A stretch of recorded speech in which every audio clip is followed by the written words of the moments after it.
This is Counterpoint, and I'm your host, Tanya Granick Allen. Many of us are still bitter about the weeks-long Canada Post strike from November 2024. Right before Christmas, when postal usage is at its peak, Canada Post set up picket lines, and many of us couldn't get out Christmas cards or Christmas gifts delivered, including some packages that were stuck in transit for several weeks. At the heart of the strike were workers' demands for higher wages, cost of living allowance, and other financial benefits. Nothing unusual there, as generally that is why workers strike, for better wages and work conditions at their corporation.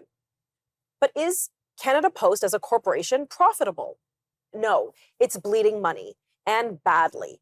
In 2024, for example, it delivered 2.3 billion pieces of mail and lost $748 million. It's a huge figure. So does Canada Post have a future? What is its business? And should parcel and mail delivery be run by the government? Or is it time for Canada Post to be privatized? Well, joining me now to share his insights is Peter Sean Taylor, Senior Features Editor for the C2C Journal. Hi, Peter. Thank you so much for joining me today. It's a pleasure to be here again, Tanya. Thanks for having me. Excellent. Well, I always love reading your authored works at the C2C Journal, and this one caught my attention because, like probably many Canadians, I was somewhat irate when I had to kind of shelve my Christmas cards for the year because there was no indication that they would make it on time. Do you feel that there has been a growing sentiment of distaste for the Canada Post in general, but then specifically as a result of that strike?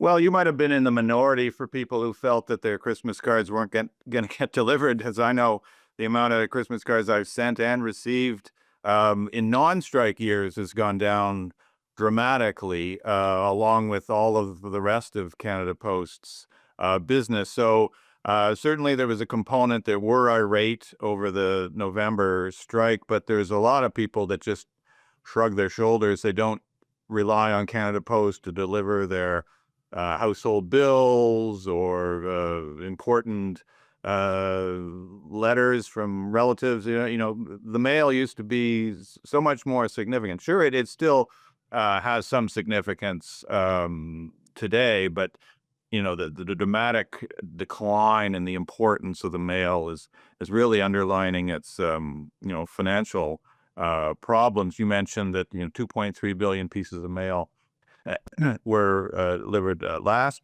year. I mean, that's a decline of 2/3 from I think 2007. They were delivering 5.5 billion pieces of mail. So the decline is enormous, and that's why they're not making money anymore. So let's talk about how Canada Post was conceived. I assume it's early days of Confederation. People had to get information across, and is that why Canada Post was created as a Crown corporation?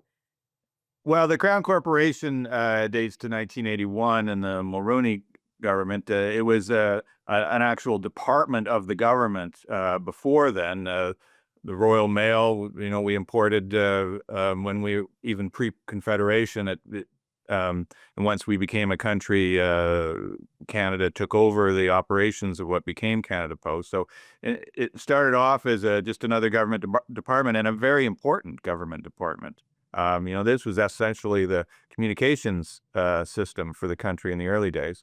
And how was mail delivered? I mean, this is a bit of a history lesson here, but sure. Obviously we didn't have cars and traditional stagecoaches and boats and people on horses.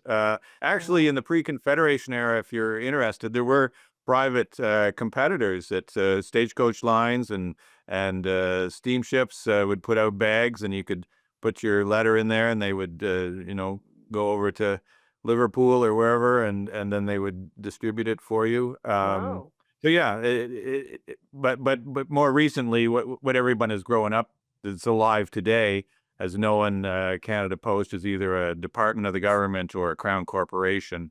And it's supposed to be self-financing. That's crucial. When it was set up as a Crown corporation, it was supposed to not receive government subsidies. It was supposed to make enough money on its own to survive. And that model, I think, is come to an end right now. Yeah, and especially with the advent of a lot of parcel carriers and competitors have entered that fray, especially with Amazon and all these catalog, if you And will, online online billing shopping. and the Yeah, internet things has really things have really made that. changed. We're going to talk about more of those changes and how maybe Canada Post will pivot rather after this commercial break.